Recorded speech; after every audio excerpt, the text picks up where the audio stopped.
New Delhi station থেকে শতাব্দী ধরে কালকা পৌঁছালাম। ভোরের প্রথম টয় ট্রেনে রওনা দিলাম সিমলা।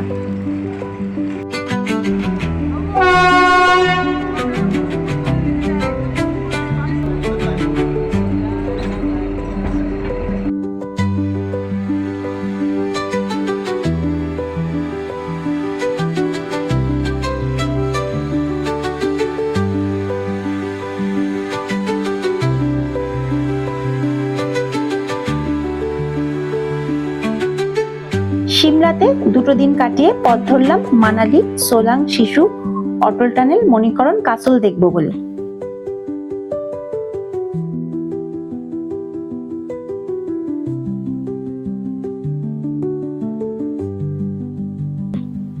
মানালির 4 লেন দিয়ে যেতে যেতে মনে হচ্ছিল কোনো বিদেশের রাস্তা দিয়ে যাচ্ছি। মাখনের মতো স্মুথ রাস্তা, তবে প্রকৃতির রূপে কোথাও যেন ফাটল ধরেছে এই কংক্রিটের ঘেরাটোপে।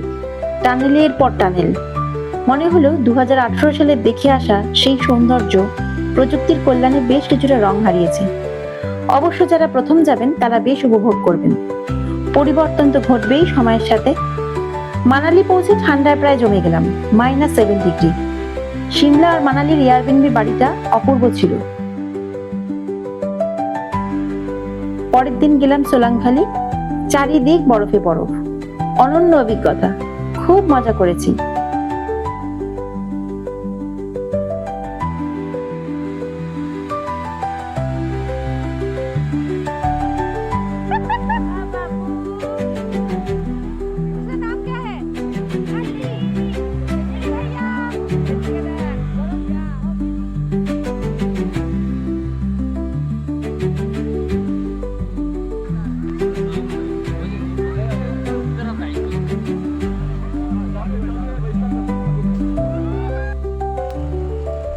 বিকেল থেকে শুরু হলো বৃষ্টি, তারপরে প্রায় 18-19 ঘন্টা স্নোফল চলল টানা।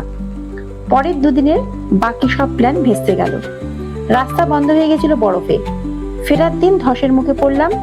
রাস্তা বন্ধ হয়ে যাবার জন্য টানা 21 ঘন্টা ট্রাভেলারে কাটাতে হলো।